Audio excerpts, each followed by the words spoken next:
Hello my friends and welcome. As you may see, Russia continue its infamous vehicle attacks. For example, we have the report about it from Krigsforscher. He is a Ukrainian combat officer and he shares those kind of the pictures saying that his unit was responsible to kick out 3 of the Russian BTRs, 1 BTR-82 and 2 BTRs-70, quite rare. This vehicle is different with this one and different with this one, so all of those electronic warfare tools and the physical protection of the BTRs didn't help this time. Russia lost not just APCs but also some of the infantry personnel. Well, I'm still trying to find out the exact location where it happened, but Krigsforscher, I think he's based in Kharkiv region from what I know. So maybe somewhere in Pokrovsk Direction where Russia tried to assault with those vehicles. Just my guess, we'll see with the map updates, but this information is very fresh, was posted 4 hours ago. And guys, again, welcome. In this video we're gonna speak about frontline updates,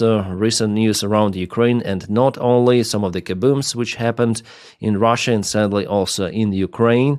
Yeah, our usual stuff. So buckle up and don't forget to press like to this video and subscribe for the channel. Let's go. Well, since we start with those vehicles, let's continue with the frontlines update. Let's go to Siversk. There was the enemy advancement today or yesterday, it's better to say. You can see that Russia moved with their main forces a little towards the southern area of Siversk, and yesterday today, and also they moved towards Zvanivka village with the gray area. So I would say that for the last couple of months, Russia is pretty much active in Sreblansky forest in all of this region. They advanced to Verkhnokamensk and now they are taking Siversk, and the next defense line is ongoing very close to Sloviansk. And I want to check this area on Google Earth because I see that the terrain is not easy there for Russians, even though there are just few of the defense lines of Ukraine, but the terrain itself may not let Russia to advance very fast. Let's check it. Yeah, here we are, the Google Maps. This is Sloviansk and this is Siversk. Yeah. So we need to check out this terrain, which is kind of rough, but it's not too much rough, I would say. There is some sort of the elevation, but here it's shown mostly as a flat terrain, plus minus. But still, it's not as in the Zaporizhia region. Ukraine may actually try to use this environment for improving defense. I don't think it's going to be an easy walk for Russians from Siversk to Sloviansk. Sloviansk is, after all, kind of far away, and Ukraine has one more defense line somewhere over here from those lakes coming southbound. Where else Russia moved for the last 24 hours? In Fedorivka. Fedorivka is also not far away from Siversk, so Russia definitely increased its presence here. Again, let's go to the place. Yesterday, today, yeah, not a big territorial gain, but still, you see, Russia gets more ground each day, little by little, exhausting its forces. Yeah, Russia is getting exhausted, but still they have resources to commence those attacks. For how long? No one knows.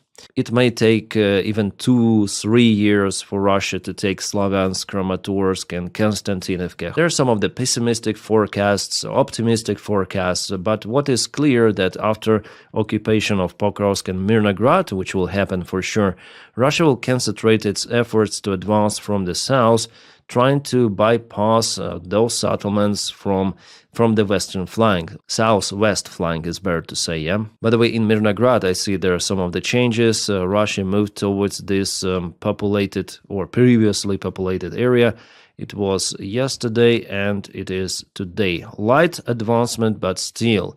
And Ukraine keeps control over Mirnograd, but it's very difficult for our guys to move out. I wonder why it was decision made like that to keep our forces in Mirnograd. It's all of the questions to Ukrainian command, my friends. I don't understand that. Our volunteers, they don't understand it, as many of the military officers.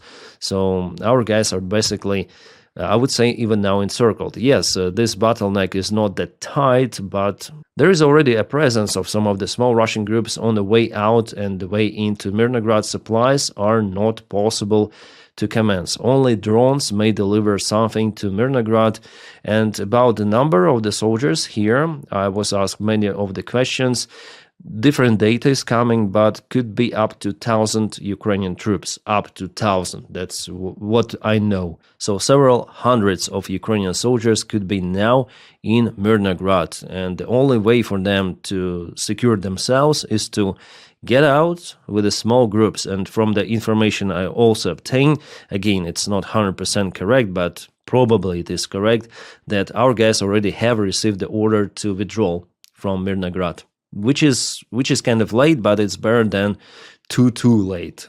So yeah, they will use bad weather to move out with the small groups. That is what I think will happen in the coming week. But we have some of the good news coming from the Pokrovsk. There was an attempt, successful one for Ukraine, to expand the bottleneck, and our guys went to the industrial area of Pokrovsk and put the flag. The guys from the 7th Brigade, 7th Assault Brigade, yeah. Even Yulian Robke shared this information, so the presence of Ukrainian army is being confirmed not far away from Rivne.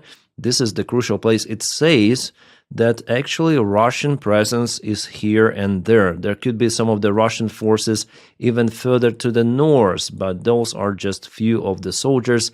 So we're not speaking about the tight encirclement of Ukrainian army in Mirnograd. As I say to you, if there is the presence of Ukrainian army here behind the railroad, well, it is a positive sign overall. Yeah, some Ukrainian channels report that the encirclement of Pokrovsk and Mirnograd does not exist. We are working on expanding logistic corridors, but we had the information like 3 days ago, and I quoted it on my channel. The information came from the soldiers themselves that they're encircled. Yeah, of course, there are some of the commanders, like, for example, commander of the 7th Corps of Assault Troops of Ukrainian Armed Forces, Brigadier Yevhen Lasichuk, but whether he deployed himself out there, no. So it's better not to trust any sort of the official information coming, and I better trust our volunteers and officers and analytics who share the information coming from the exact place. And 3 days ago, our soldiers in Mirnograd were screaming about poor supplies, like absence of supplies, which were only possible with drones. It means encirclement. Russians report the third time that they have encircled Pokrovsk and taken under their control. Well, Pokrovsk is impossible to encircle because there is a huge way out. For Mirnograd, it is possible to achieve. If there is no supplies, it means, yeah, I already told you. But there is still the chance for Ukrainian soldiers to move out with less losses as possible. And for that purpose, maybe Ukraine started some sort of the counterattack operation, a limited one, not far away from Rivne, to expand this bottleneck, and Ukrainian flag was spotted there today. And again, those footages showing the difficulties with the Ukrainian supplies in Pokrovsk Direction. Ukraine uses MRAPs, all-terrain vehicles, and those are the screenshots from the Russian drones. Also, you see that the weather is like that. It's very hard for our guys to transport something in Pokrovsk to Mirnograd and from Mirnograd. So I follow those channels on multiple of the social media, so I know what is happening on the front lines, and my duty here is to give you the truthful information, as truthful as it is. Yes, I cannot state like 100% of what particular is happening, but judging on those videos, on the signs and comments, even from Ukrainian side, the situation is not good in Mirnograd. I hope that Ukraine expands this bottleneck and our guys will be released somehow from the place. Alright, now about Ukrainian strikes on Russian territory. Every night, Ukraine launches many of the drones to hit Russian, very sensitive infrastructure, military bases, refineries, gas storages, whatsoever. And we have the confirmation, for example, this one is coming from the occupied region of Zaporizhia. There Russia tried to move some of the air defense system. This is Buk M3, from what I can see, that was hit. Russia is losing its air defense in Crimea, in occupied regions, on territory of Russia, elsewhere. They don't have enough air defense capabilities to protect entire Russia, all of their refineries. But what they do, they mostly protect Moscow and Putin personally. The last night, the Ryazan oil refinery was hit once again. It is already the third consecutive night that Ukraine strikes this enterprise with the drones. So at least it is damaged significantly. We may see some sort of the thick smoke coming, but also this tower is working, yeah? But this tower is not this refinery, it looks like it, but this is the tower itself, a little further away. Yeah, we have the confirmation about this kaboom. And this video is shared by Magyar. They're responsible for the strikes on this Russian refinery. They shared this video from long-range Ukrainian drone. Yeah, probably the first one wasn't that successful, but no, you see, the fire is out there, so something was hit, 100%. The problem, again, with those drones, that if they fly very fast, they start to dodge roll left and right, so it's really hard to aim something. But we saw that there was the fire on images before, so the strikes are successful. But unfortunately, Russia strikes Ukraine even harder. Russia has multiple tools for it. They have better drones, Shahed drones, they have the massive production, also they have cruise missiles, strategic aviation, caliber missiles, hypersonic missiles. So yesterday there were multiple of the strikes, the last night in Kiev, and still drone attack continues even now. You see Kiev Oblast, Western Ukraine, Eastern Ukraine, in Dnipro itself, Russia hit the pharmacy factory, so there was the biggest pharmacy storage in all of the Eastern Ukraine, so there will be some of the shortages with that. In Kiev, some of the train stations were hit, railroads, so the situation is very difficult for Ukraine with electricity, with logistics, even blackouts, like everything of that is daily thing for Ukrainians, unfortunately. Yeah, that's the Fastiv train station. Those are not the big trains used to transport cargo. This is the depot for, we call it Elektrichka, the train which is used to transport just passengers. It's the short connection between the closest cities possible. Elektrichka, the short-range trains which were hit. It's Fastiv, Kievska Oblast, and for now I have reports that still Russia hits the same infrastructure there. And this is Russia, Belgorod Oblast. In attempt to hit Ukrainian territory, Russian pilots, bombed their own power plant in Belgorod. So the blackout is now in Russian Belgorod. Well done, Russian aviation. Well done. Some good news for Ukrainian aviation. Now Ukrainian F-16s are equipped with LAU-131 launchers carrying APKW-2 guided rockets. They're very effective against drones. And also those missiles or rockets, they're way cheaper compared to the standard air-to-air missiles like AIM-9. By the way, we have some new pictures with the Ukrainian drones. This is, I guess, C-Baby with two of the air-to-air missiles, AIM-9, the ones I just told you. And we already know about the successful use of this kind of modification. There was the Russian, I guess, Sukhoi 27 that was shut down, and a couple of the helicopters from Ukrainian drone boats. Russians are trying to use the same systems now for their Shahed drones, but the one that was carrying some of the missile was shut down by Ukrainian air defense drones, so for them, it is not successful yet, but for Ukraine, it is. It is nice. The news about Chernobyl. Several months ago, Russia launched the strike on this nuclear power plant and sarcophagus that was significantly damaged because of the Shahed drone strike. Well, today the International Atomic Agency published the report about the critical damage of this construction, and they say that it is not capable to contain radiation any longer. So the significant maintenance is required for the sarcophagus to continue to perform its function and mission. Well, that requires more of the investments, and you see how Russia aims directly towards a very sensitive nuclear infrastructure of Ukraine. And Zaporizhzhia nuclear power plant also was out of electricity for a few hours. Again, we have it from the International Atomic Agency report, which could be critical for supplying the cooling systems of the power station, and Zaporizhzhia is way bigger compared to Chernobyl. And Russia plays with fire, experimenting and making the environment unsafe in Zaporizhzhia nuclear power plant.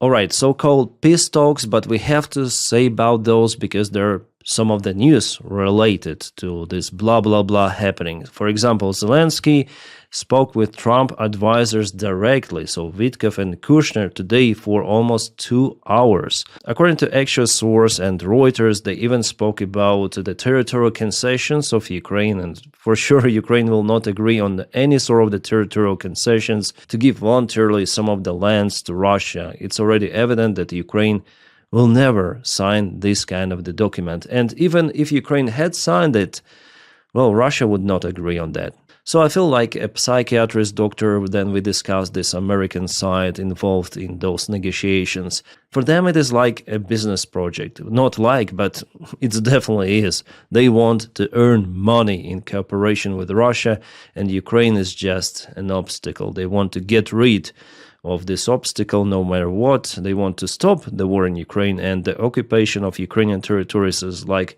one more option. Well, there's also the information about the meeting between Zelensky, Macron, Starmer and Merz in London. It will start tomorrow on 8th of December. Well, of course, they will discuss those kind of the peace plans and also the worsening of relations between Europe and Ukraine and the United States of America. Because USA, they will let Europe alone with the threat coming from Russia by 2027. I would say they already left Europe alone. They would just withdraw the forces in 2027. That's the plan at least, and they already start the withdrawal of the forces from Romania, and there will be elections actually in 2028, so maybe just 2 years there will be no presence of Americans in Europe, and I just hope that everything will change with the new United States president-elect after 2028. Hopefully it will not be too late. Well, actually, if you think about it, from one side it is good that United States tell Europe, okay, you have to rely on your own. You cannot just purchase Russian fossil fuels without any sort of the investments in your army or limited investments and hoping for United States to protect you. Europe should have done its own military program long time ago. Europe should come out with solution to make its own European common army. Without it, Europe is not capable to fight this massive aggression which could potentially come from Russia if Russia announces a new mobilization. Potentially could be 2 million people, soldiers easily. We should not disregard that potential move from Russia. But the timing for United States to tell Europe you should rely on yourself, the timing is the worst possible. Then there are threats from China, threats from Russia, so there should be some period of time for Europe to adapt, to improve its logistics, to start massive productions of weapons, and to somehow change the perception of people that there is a threat in the future, so potentially we need to prepare for it.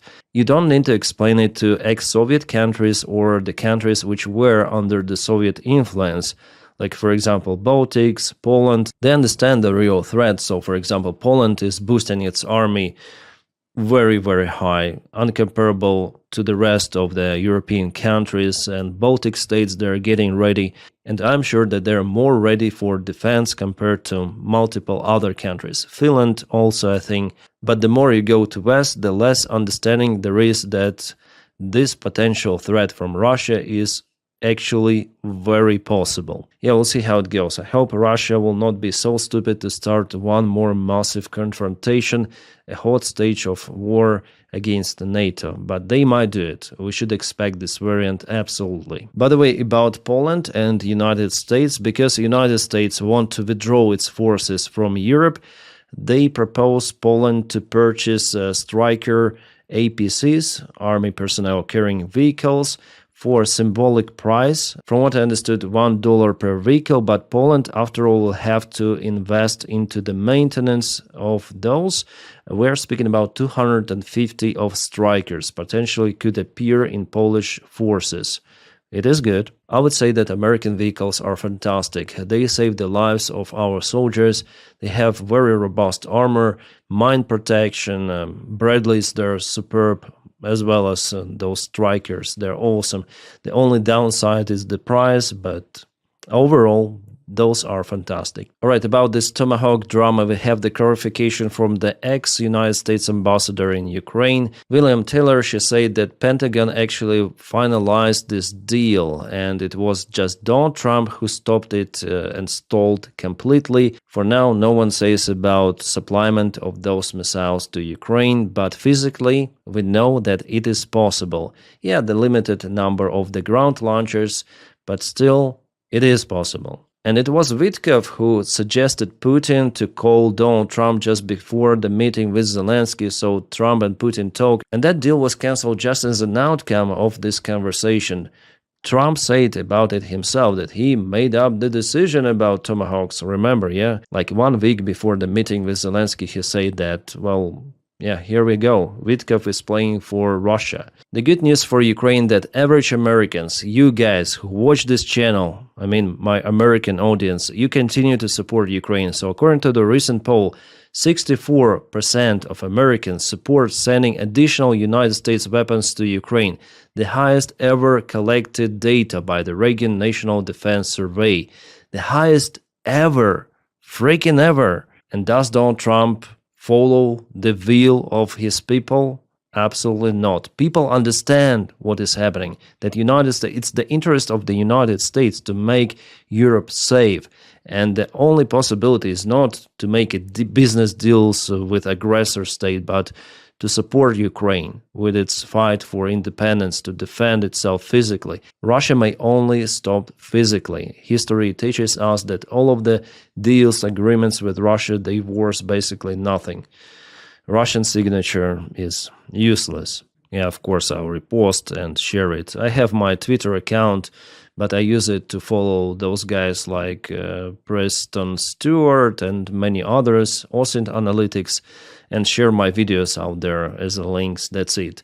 But we have some of the big drama today happening on Twitter because Twitter is getting fined by European Union Commission, and Elon Musk is melting down about it. Yeah, Elon went completely unhinged. He is calling to abolish the European Union. He calls also today for all of those European Union countries to be separate and independent. All of that because of 120 million euro fine that now Twitter or X will have to pay because of, not because the Euro Commission fights against freedom of speech, that is what Elon Musk tries to tell, but because of the platform regulations are not okay with European digital policy. Europe tried to resolve this problem in contacting directly the service X, but unsuccessfully. So they decided to find the structure for quite substantial amount of money. But for Elon, it's understandable that it's basically nothing. Nevertheless, he's crying like the baby bitten by those European corrupt bureaucrats. Yeah, the system in Europe is not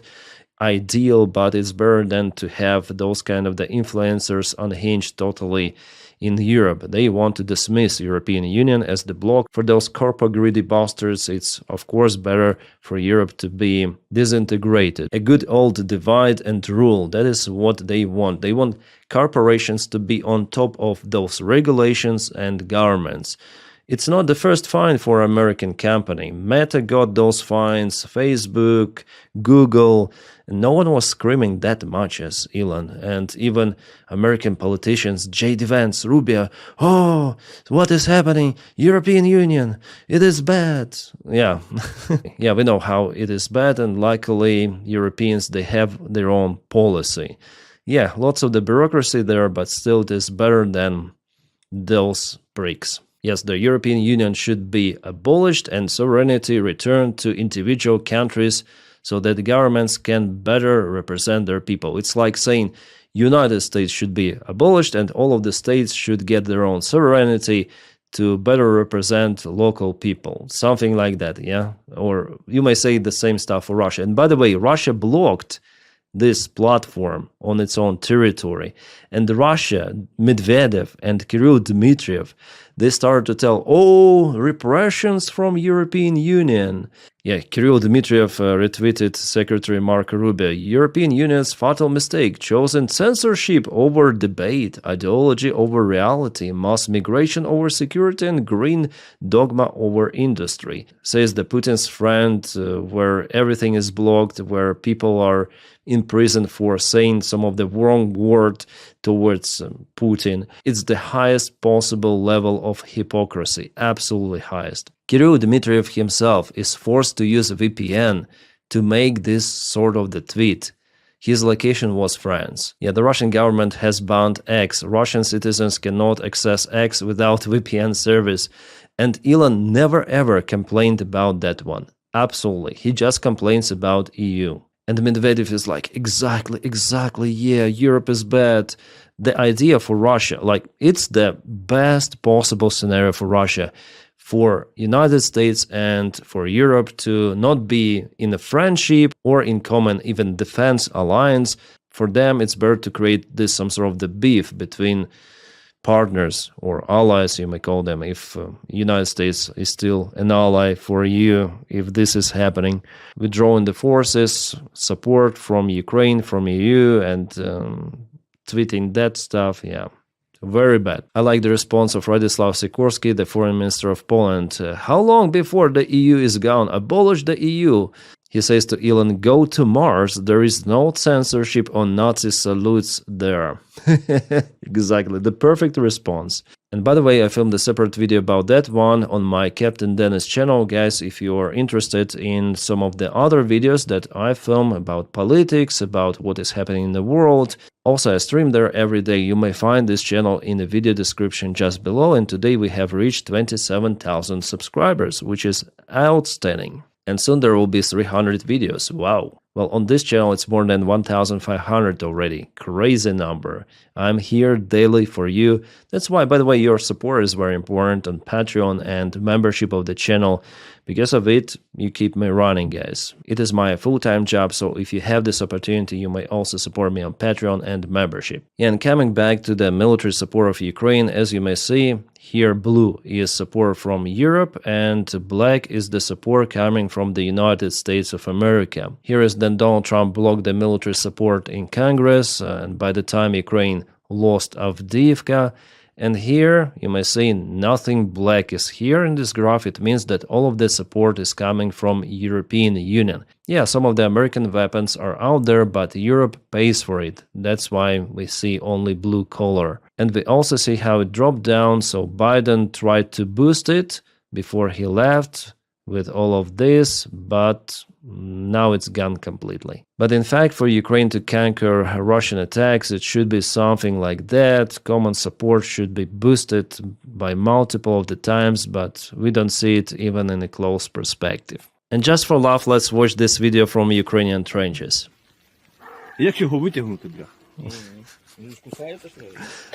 What is this animal? The video quality is not that great, but you can see the skunk-like one, yeah? Something like that. It's very aggressive. I don't know how to get it out. They try to have different tools to get the animal out from the trench. It's like a big trap for it. Куда? Ух, бля. Пошел. Давай. Yeah, finally they put the armor vest, and it was like a ladder for this creature to escape the trench. So write me in the comments what kind of the animal is that, guys. It's the first time I see this one. Давай. Yeah, was interesting.